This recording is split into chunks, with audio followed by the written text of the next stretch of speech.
সাদিয়া বই আমার মনে হয় আর বিয়ে হইব না রে। সাহস নাই, যদি সাহস থাকতো তাহলে আমি আত্মহত্যা করে মরে যেতাম।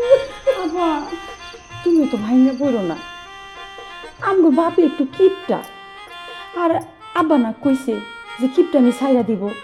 তুমি ভাবো আব্বা যদি কিপটা আমি ছাইরা দেয় তাহলে আমগোর আব্বার মতো ভালো মানুষ আর কেউ আছে এই গ্রামে? এইটা তো সত্যি কথাই কইছস, কিন্তু সাদিয়া আমি গ্রামের মধ্যে মুখ দেখামু কেমনে কত? কে তোমার মুখে আবার কি হইল? আরে দূর সেরি, আমার বিয়াটা ভাঙ্গে গেল, আমার কি একটু লজ্জা শরম বলে কিছু নাই? হ্যাঁ, আরে লজ্জা থাকে মানুষের চোখে চোখে আর মনের মধ্যে, তোমারও তো লজ্জা পায় কি কাম? তুমি নিজে একটু শক্ত হও। হ্যাঁ ঠিকই কইছস, এখন থেকে আমি শক্ত করে থাকুন, শক্ত। আরে এই শক্ত না তো। তাহলে কোন শক্ত?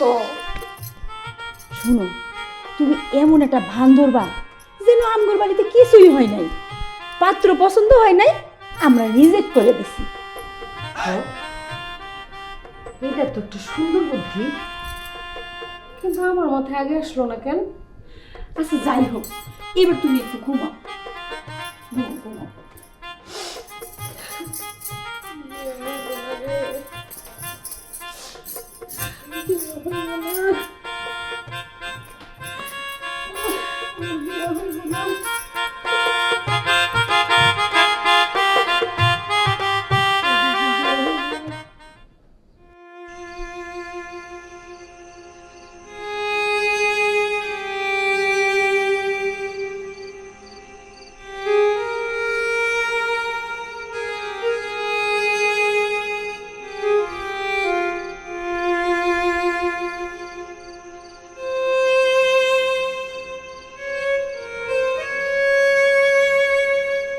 কি গো, এই রাতের বেলা তুমি কি করতেছো?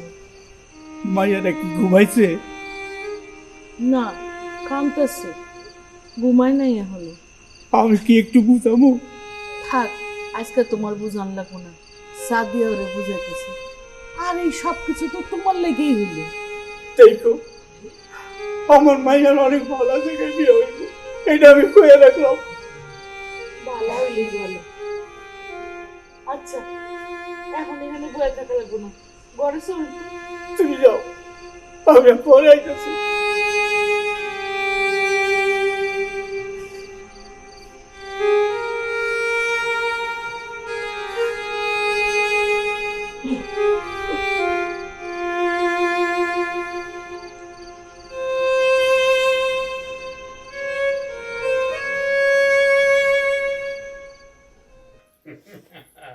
শোনা বাকি ডার্লিং, এইবার কিন্তু এত সহজে যাইতাছি না। আসসালামু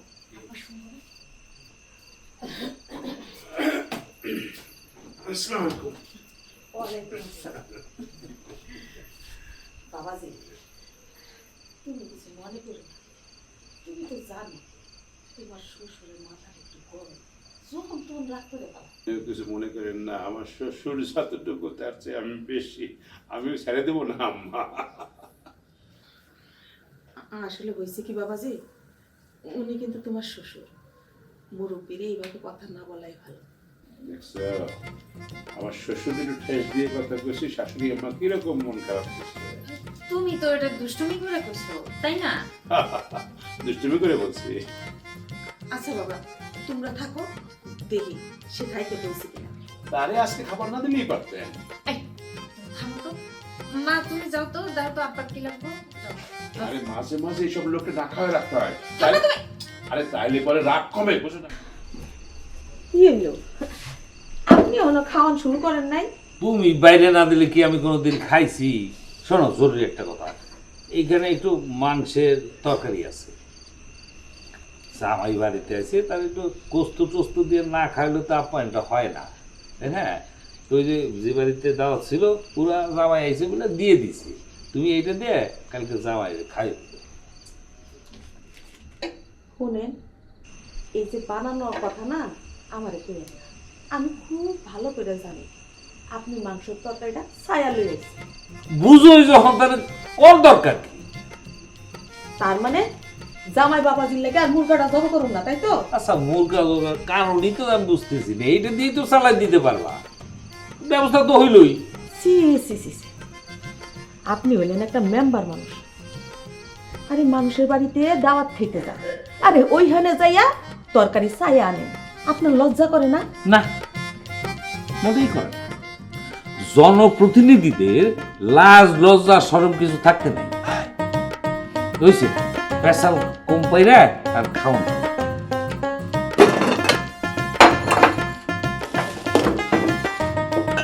দাঁড়াও দুইলে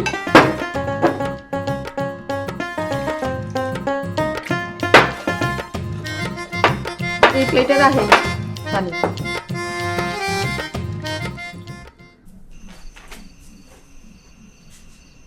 কি ব্যাপার, এত বাড়তি খরচ? আর এখানে তো আমার সাইন হওয়ার কথা, কিন্তু আমার তো সাইন নেই। এ কি সেক্রেটারির কাজ? হ্যাঁ ভাই, সেক্রেটারির কাজ। আচ্ছা, পরে দেখতেছি। আচ্ছা, সবাই যে কারণে রাখা, সবাই বলতে এই আমাদের যুব সংগঠনের কর্মী কতজন, মানে সদস্য সংখ্যা কতজন? ভাইজান 18 জন। এখানে কয়জন আছে? 5 জন। আর আমি 6 জন। তো বাকি 12 জন কোথায়? আমি তোর বললাম না যে সবাইকে ডাকবি, একটা গুরুত্বপূর্ণ মিটিং আছে। আসলে ভাই শীতের রাত তো, তাছাড়া আর একটা ঝামেলা আছে। কি ঝামেলা? ঝামেলা হইল আমগো যে রতন তো আমগো এই যুব সংঘের ভিতরে গ্রুপিং শুরু করে দিছে। গ্রুপিং?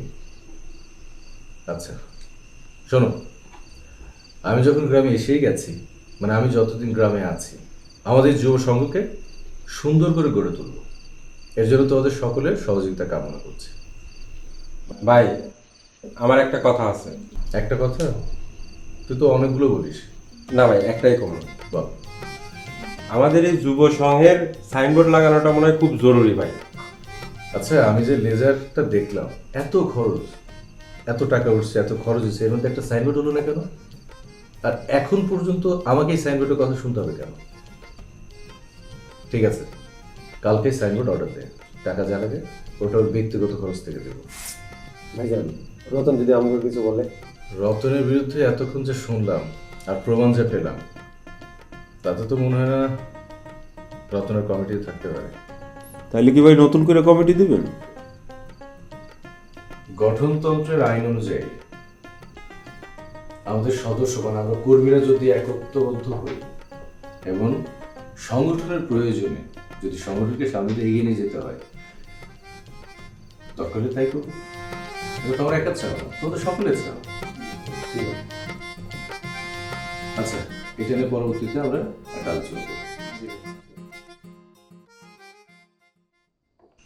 ভাইয়া আসবো?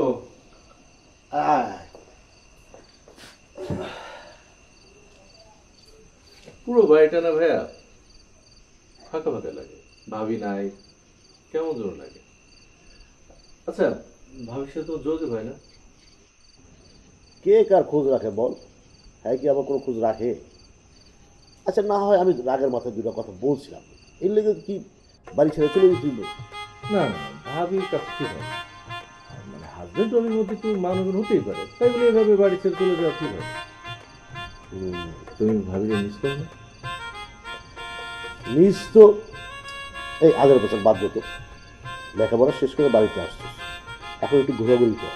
অনেকদিন এলাকা ছিলি না, ঘোরাঘুরি করলে মনটা ভালো লাগে। এটা ভালো কথা, লেখাপড়া তো শেষ করলি, এখন কি করবি ভাবছিস কিছু? না ভাই, এখন কিছু ভাবিনি, দেখি কি করা যায়। ও আচ্ছা, ঠিক আছে, তাহলে তুই ঘুমার পর আমি আবার কাগজপত্র করে দেখতেছি, তো দেখা শেষ করে আমি ঘুমাবো। ঘুমাবো, দাও তোমার কাগজগুলো আমাকে দাও, আমি দেখে দিই। আরে এগুলো তুই বুঝবি না, গ্রামের জমির দড়ি, খালি ভেজাল আর ভেজাল। তুই ঘুমার পর তোর মাথা নষ্ট করার দরকার নেই।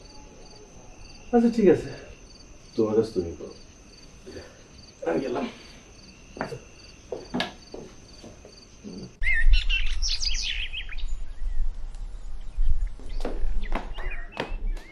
রতন কইলাম যে একটু তাড়াতাড়ি আয়, কাম আছে। কি কি আপনি দেখি যাইতেছেন গা। যাবো না, ঘরে বসে কি করবো, কাম আছে না। রতনে যে কেন দেরি করতেছে বুঝতেছি না। রতন আইতে দেরি করব না? আপনি কি রতনরে ঠিক মতো মাইনা দেন যে রতন আপনার পিছনে ঘুরঘুর করব? রতন আমি বেতন দেই কি দেই না সেটা তো তোমার মগজে ঢোকানোর কোনো দরকার নাই, সেটা আমার বিষয়, আমার উপর ছাইড়ে দাও। এতদিন পর মাইয়াটা আমার বাড়িতে বেড়াইতে আইল, তখন কি ঘর থেকে মুরগা জব করবো নাকি বাজার সদাই কিছু নিয়ে আইবেন? আহা, শুধু যদি আমার মায়া ডাইতো তাইলে মোরও কেন বাজার থেকে বড় একটা মাছও নিয়ে আসতাম, কিন্তু তোমার ওই জামাইয়ের জন্যে 1 পয়সা বরাদ্দ নাই। আরে আস্তি কর, ঘরে জামাই আছে, শুনতে পারবো। শুনলে আমার কি, আমার বাড়িতে আমি কথা কব না? আমি কি মুখ বুঝে থাকবো নাকি? শোনো, আমরা তো যে সবাই বাড়িতে না খাই থাকি না, আমরা যা খাই জামাই তাই খাবে। আর অতিরিক্ত যে কালকে রাতের বেলা দাও ফেরত যে একটু মাংস আনলাম, ওইটাতে জামাইরে খাওয়াই দিও। দেখেন আমার মাইয়ার জামাইরে কিভাবে আদর আপ্যায়ন করতেইব সেইটা আমার খুব ভালো করে জানা আছে, আপনার কিছু করতেইব না। ঠিক আছে, কিন্তু আমার ওই যে খোপের মোড়ক ধরে জবাই না, এই কথা বলে রাখলাম। হ্যাঁ, এই ওই বেটা, আজকে তো জরুরি কাম, তোর কইছি না তাড়াতাড়ি আইতে, এত লেট করলি কেন? আপনার আগে কয়ে রাখছিলাম যে শনিবার একটু দেরি হইব আমার। শনিবার দিন তোমার কি যে আবার বউ খুঁজতে গেছিল আর কি? আর কামা ছিল। জুলাই দিয়ে জুলাই যা। আপনাকে থাকলে একজন উত্তর দিলেই হয়। কসার কত কর দুলাল কাছে দাও। আপনাকে দূরত্বে আসা দেখে আমি চা আগেই বানাই রাখছি এই লং। ভাই তাড়াতাড়ি খান, আজকে একটু ঝামেলা আছে। কার ঝামেলা? এটা আপনি বুঝবেন না, মানুষের একটু ঝামেলা দেখাই তো। হ্যাঁ, শীতে তো পড়তেছে। আরে মেম্বার কাকা, আসসালামু আলাইকুম। ওয়ালাইকুম আসসালাম।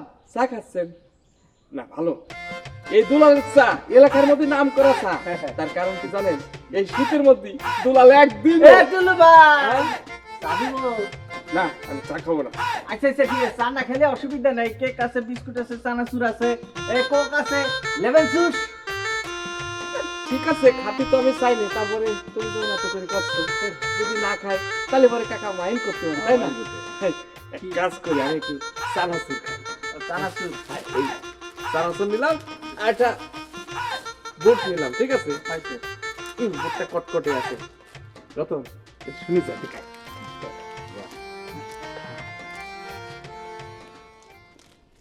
আরে চা খাই ভালাইছিস? খাইছি তো। আরে দুলালের দোকানে চা খাইস নে? কে দুলালের দোকানে কি সমস্যা? ওরে খুদা রে, তোরে আমি কিভাবে বোঝাবো? এই শীতের মধ্যে সে একদিনও গোসল করেনি।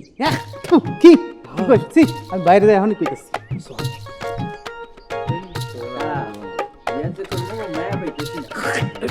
ভাই চা খাই ফেলাইছেন না? এই শীত আসার পর থেকে দুলাল একদিনও গোসল করে নাই। কিরে দুলাল, ঘটনা সত্যি নাকি? না না কাকা, 3 মাস শীতের মধ্যে আমি যে একদিনও গোসল করি নাই এ কথা ঠিক না। আমি মাঝখানে একদিন গোসল করছিলাম। খাচ্চরের ঘরে খাচ্ছ রে, এই জন্য তো তোর চা দিয়া বটকা বটকা। রতন, আজকে থেকে ওর দোকান বয়কট। দেখছেন দেখছেন মেম্বার কাকা, দেখেন আপনি এই জায়গায় উপস্থিত থাকা সত্ত্বেও সে আমার কিভাবে চোখ রাঙাচ্ছে দেখেন, খেয়াল করে দেখেন। আমি এই বিচারটা আপনার কাছে দিলাম, আপনি যদি এর একটা সুষ্ঠু বিচার না করেন তাহলে আমি কিন্তু এই দুলালরে নিয়ে কোর্ট কাছারি পর্যন্ত যাবো, কয়ে দিলাম। আরে অবশ্যই বিচার করবো। হ্যাঁ ঠিক আছে, করেন। রতন, হ্যাঁ ভাই, গ্রামের সবাইরে কয়ে দিবি ও যতদিন গোসল না করবে ততদিন ওর চার দোকান যাতে সবাই বয়কট করে, কেউ যেন ওর দোকানে কিছু না কিনে চাপ। আজকে আমি এলাকায় মাইকিং করব।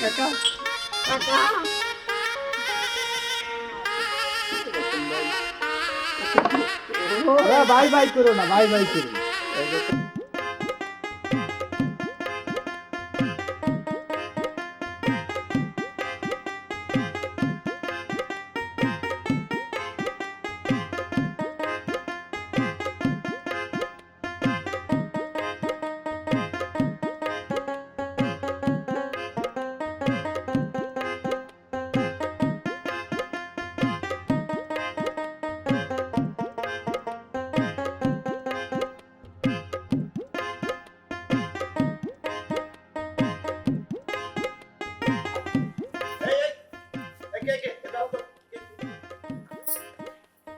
সাথে তুমি আমাদের বাসায় আসছো, আমার চলে যাচ্ছ, কার খুঁজতেছিলা?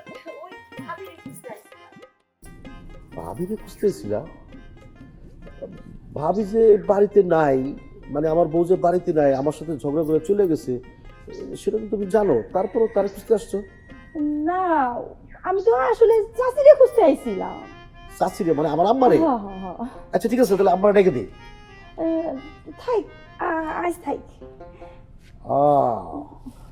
বুঝতে পারছি তুমি কোন চাচিরে খুঁজতে আইছো। তো জামান হয়েছে কি, মানে তোমার সেই চাচি মানে আমার ছোট ভাই, ও তো এখন বাড়িতে নাই, মানে অনেকদিন পর ঢাকা থেকে আসছে, তো তো বাইরে একটু ঘুরতে গেছে, বন্ধু বান্ধবের সাথে আড্ডা মারতে গেছে। বিকাল দিকে আইসো, তখন তোমার চাচিরে মানে আমার ছোট ভাইয়েরও পাবা। তো এখন আমার সাথে একটু দেখা করে যাও। বিকালে আসমনি।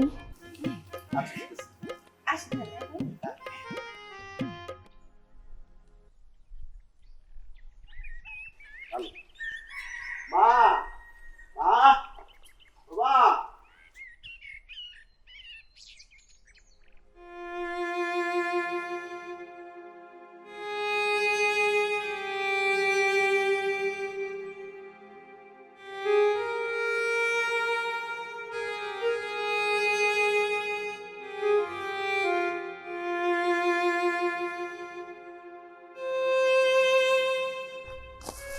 কাকা আসসালামু আলাইকুম। ওয়ালাইকুম আসসালাম বাজান। তো এই জায়গায় মন খারাপ করে বসে আছেন, আর আশেপাশে সবাই ফসল লাগাইছে, আপনার জমিতে ফসল লাগান নাই কেন? না মানে আমি এই জমিটা ছাইড়ে দেবো। জমি ছাইড়ে দিবেন মানে? বিক্রি করে দেবো আর কি। বলেন কি, চাষির তো আবার অসুখ বিসুখ হয় নাই? না, তোমার চাষি কোনো অসুখ করে নাই। মায়া দিদারে বিয়া দেবো, আমার হাতে কোনো টাকা নাই, তাই জমিটা বিক্রি করে দেবো চিন্তা করছি আর কি। ও বিয়ে শাদী খেতে তো টাকা পয়সার দরকার, তাই বলে জমিটা একবার বেচেই দিবেন? বাজান বন্ধক রাখলেও তো হয়। বন্ধক রাখলে আমি সেটাও কেমনি বাজান? হয়, এটা অবশ্য ঠিকই কইছেন। আপনার তো সংসারে আবার ওই ধরনের কোনো পোলাপান নাই যে জমিটা একসঙ্গে আবার ছোটাই নেব। তো যাই হোক, মায়েরা তো যেহেতু বিয়ে দিতেই হইব, বাড়িতে রাখান তো আর যাইব না। এক কাজ করেন, জমি যেহেতু ছাড়ে দেবেন, মন খারাপ করে বসে থেকে কী লাভ? এই রোদের মধ্যে থাকে কী করবেন, চলেন বাড়ি যাই। না বাজান, তুমি যাও, আমি কিছুক্ষণ জমিটার কাছে থাকি। যাও। আচ্ছা ঠিক আছে, তাইলে আসি। আসসালামু আলাইকুম। ওয়ালাইকুম আসসালাম।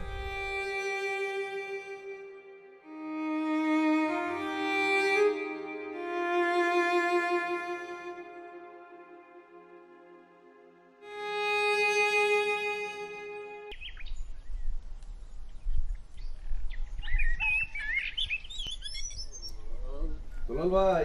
আসসালামু আলাইকুম মিলন ভাই। ওয়ালাইকুম আসসালাম। কেমন আছো ভাই? আসি রে ভাই, শীত তো এবার একেবারে সীমানা পার করে দিচ্ছে। মনে হচ্ছে কি জানো, কি? আমি একেবারে হিমালয়ের পাহাড়ের চূড়ায় বসে আছি বরফের উপরে। ও কথাটা মনে করতে পিছন দিক দিয়ে ঠান্ডা মনে ঢুকে গেল শালা। আচ্ছা, তুমি কখনো হিমালয় গেছো?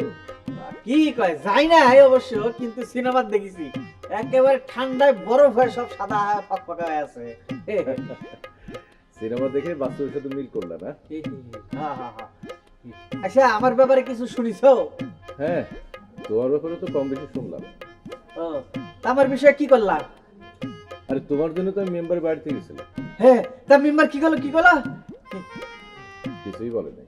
হ্যাঁ, দেখিছো, আমি আগেই সন্দেহ করেছি ওই মেম্বার যে এই কামটা করবি, বুঝছো, আর বাইরেটাও কালা ভিতরটাও কালা।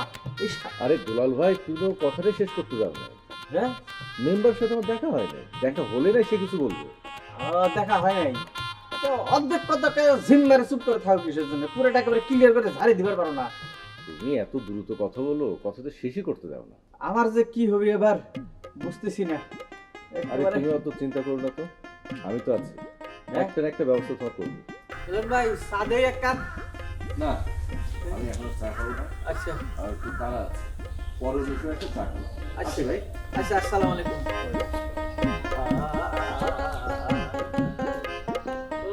পানি, শীত আর দুলাল, এই তিনটা এক হওয়ার নয়। তারপরে যে কিসের জন্য জাকিয়ে বসে থাকে বুঝি না।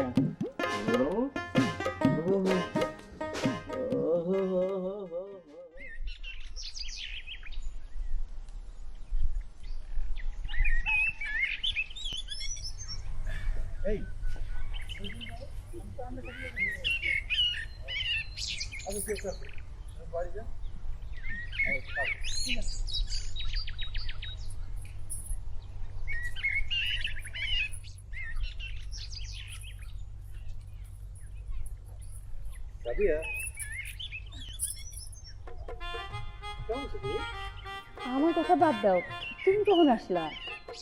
আমি এই তো গতকালই এলাম। আমিও শুনছি তুমি আসছো, আমি আবার তোমারে দেখবার জন্য গেছিলাম। ও কই, বাড়ি থেকে তো কেউ কিছু বললো না। আমি তাহলে মনে হয় বাড়িতে ছিলাম না। আচ্ছা, তোর কি অবস্থা বলো তো? অনেকদিন পরে তোর দেখলাম। তুই কি পড়াশোনা কি কন্টিনিউ করতেছো নাকি? আমার আর পড়াশোনা, আমার তো ওই কলেজ পর্যন্তই। তুমি তো শহরে চলে গেলা, আমার পড়ালেখা ওই নেই। আমি তো ভাবছিলাম এবার গ্রামে আসার পর তোর সাথে দেখাই হবে না। কেন? আমি এবার কই যাবো? না, ভাবছি তোর হয়তো বিয়ে হয়েছে, এখন হয়তো সংসার করতেছো। আমার তো বড় বোনেরই বিয়ে হয় নাই, আমার কই থেকে বিয়ে হবো? আর সংসার, আমি যার সাথে সংসার করবার চাই সে তো পাখির মতো ডানা মেলে উঠতেছে। পাখির মতো ডানা মেলে উঠতেছে মানে? এই, কার কথা বলতেছো? সে কি আমাদের এলাকার কেউ? তুমি খালি একবার তার নামটা কও, দেখো আমি কি করি। থাক, বাদ দাও। এখন তোমার কথা কও, তুমি কি গ্রামে আছো নাকি আবার ফুরুত দিবা? না, আপাতত আর কোথাও যাব না। পড়ালেখা মোটামুটি একটা পর্যায়ে শেষ, এখন গ্রামে আছে কিছুদিন, দেখি কি করা যায়। এটা তাহলে আপনার কাম না? ঠিক আছে।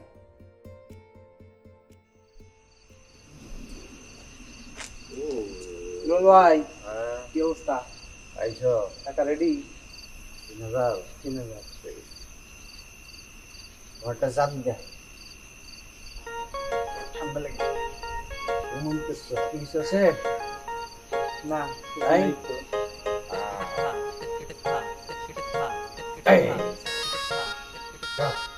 রাখো তো, ঠিক আছে, তোমার চিন্তা করো না, কাজ কিন্তু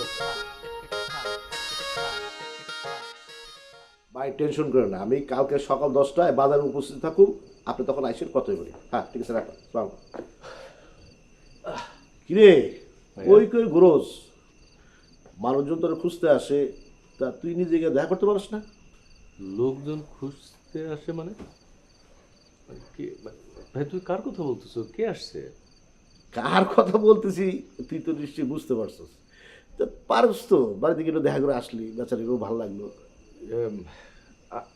আমি বুঝতে পারছি ভাইয়া তুমি কার কথা বলছো, কিন্তু তুমি যা ভাবছো সেটা ঠিক না। আচ্ছা ঠিক আছে, আমিও তেমন কিছু ভাবতেছি না। ব্যাপারটা হলো কি, তোরা তো ছোটবেলা থেকে একসাথে পড়াশোনা করছিস, তোর মধ্যে আন্ডারস্ট্যান্ডিংটাও ভালো। আর তাছাড়া মেয়েটা তো দেখতেও খারাপ না। ভাইয়া তুমি কার কথা বলছো? সাদিয়া? আরে বোকা, সাদিয়া স্যার আর কার কথা বলুন বল? ও আচ্ছা, আচ্ছা সাদিয়া ছাড়া আর কিছু বলার আছে? না না, কিছু বলার নেই। তুই এক কাজ কর, তুই রুমে গিয়ে তাড়াতাড়ি ফ্রেশ হয়, আমরা একসাথে খাবো। আমি তোর জন্য না খাই বসে আছি। আচ্ছা ভাই, আমি যাবো। আর যা। কি জানি আজকালকার পোলা মানে মনের কথা বোঝাই যায় না। কই গেলেন? এই যে স্যার একটা যাইতাছি, বেশি দেরি করলে কিন্তু আবার স্যার ঠান্ডা হয়ে যাইবো।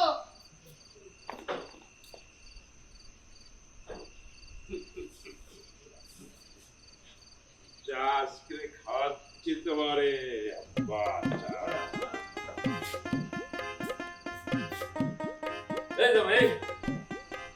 আমার সামারে দাও। এ সামা, আরে কে কইছে তোমার সাথে? মিথ্যা কথা বলো তো।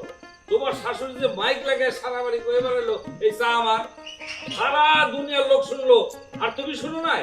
ওরে আব্বা, চায়ের কথা তো শুনেছি, কিন্তু সে চা কনে খাবি, কিডা খাবি, কখন খাবি সে তো শুনিনি। আপনার কানেও ডিস্টার্ব হতে পারে। দেখো জামাই, তুমি হলো এই বাড়ির মেহমান, ঠিক কিনা? জি। তো তোমার যদি চা খাতে শখ করে তাহলে তোমার শাশুড়ি খাও, তোমার বানাই দেবো না, এক জায়গায় 2 কাপ বানাই দেবো না। হ্যাঁ, মেহমানই তো, সেই জন্যই তো শাশুড়ি আম্মা আমাকে চা এনে দিয়ে গেছে। আপনার চা খাতে ইচ্ছে করলে আপনি শাশুড়ি আমাকে বলেন, চা দিবেনি। তাছাড়া এই চাটা আমি সুমুখ দিয়ে ভালো আছি। তাতে কি হয়েছে? দেখো জামাই, তোমার একটা কথা কই, এই যে সামান্য চা নিয়ে কারাকারি করতেছো, তাই না? এটা ভালো দেখায় না, তাতে সম্মান নষ্ট হয়। আরে কারাকারি তো আপনি করতেছেন, আপনি বুঝতেছেন না কারাকারি কিনা করতেছে। আর তাছাড়া আপনি কারাকারি, আপনার সম্মান আছে না? সম্মান তো আপনার চাবি, মেম্বার মানুষ আপনি। আরে যদু মেম্বারের সম্মান এত ছোট না যে সামান্য বিষয় হইছে বলো। যত আমি চিন্তা করে দেখলাম আপনি মুরব্বী মানুষ, আর তাছাড়া আমি জমিদার বংশের ছেলে, আমার খালি পেটে চা খাওয়ার অভ্যাস নেই। চা আপনি খান, তাই না? আপনি কোন দিক যাবো আমি? আমি ঘরে যা।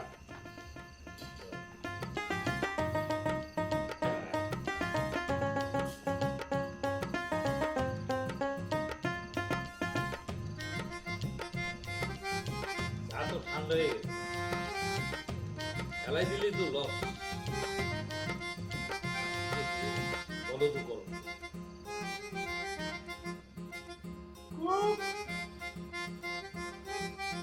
ওই জামাই,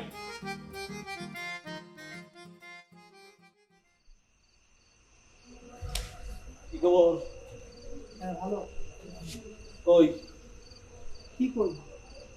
তোমাদের বাড়ি বড় মিয়া? বড় মিয়া খেতের কত দেখতেছে।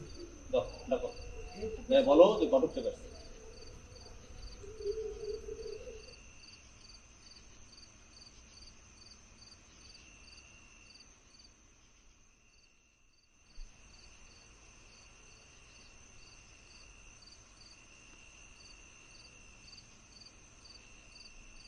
কি হবো আর ঘটক সাহেব, রাত্রেবেলা কি মনে করে? এই আইলাম, বহুদিন দেখা সাক্ষাৎ নাই, আপনার জন্য একটা ভালো খবর নিয়ে আসছি। আমার জন্য ভালো খবর? কি খবর? আরে আপনার জন্য তো অনেকগুলো পাত্রী আছে, বন্ধা, বিধবা, চিরকুমারী, অনেক সুন্দর সুন্দর পাত্রী। ঘটক, আমার এখন ইচ্ছা করতেছে তোমারে ধইরা ওই নদীতে নিয়ে পানির মধ্যে চুবাই। কি করছি? এই কি করছো মানে? আমি কি বুড়ো হয়ে গেছি গা? বৃদ্ধ হয়ে গেছি গা? আমি একটা জোয়ান তাগড়া পোলা, তুমি আমার লইগা বন্ধা, বিধবা, চিরকুমারী সব বুড়ো বড় পাত্রী খবর লইছো। আরে কুমারী মেয়েও তো আছে, 16 বছর, 18 বছর, 20 বছর, অনেক সুন্দর সুন্দর মেয়ে আছে। আছে বুঝলাম, তা আমি কি লেগে বিয়ে করতে যাবো? আরে একে তো বউ চলে গেছে, তারপরে শীতকাল, এখন তো বিয়ার মৌসুম। বিয়ার মৌসুম না? আমার বউ চলে গেছে। আমার বউ লোক আমার তালাক হয়েছে, আমার সংসার কি ভেঙে গেছে? আমার বউ লোকের ঝগড়া হচ্ছে। বউ যখন বুঝতে পারবো যে না আমার কোনো দোষ নাই, তার রাগটা যখন করবো সে তখন চলে আসবে। তুমি চাইতেছো আমার বিয়ে পড়ায় আমার ওটা বদনাম করার জন্য না, যে আমার সংসার ঠিক আছে। যাও তো যাও, যাও কিন্তু তোমার ঠিকই পালিয়ে দিচ্ছ, যাও। ঠিক আছে, ফাজিলে করে ফাজি, কারো সর্বনাশ আর কারো পৌষ মাস। তুমি চাইতেছো আমার সংসারটা ভাইগে যাক, আর একটা বিয়ে করো, তুমি খুবই সত্যি বাচ্চা।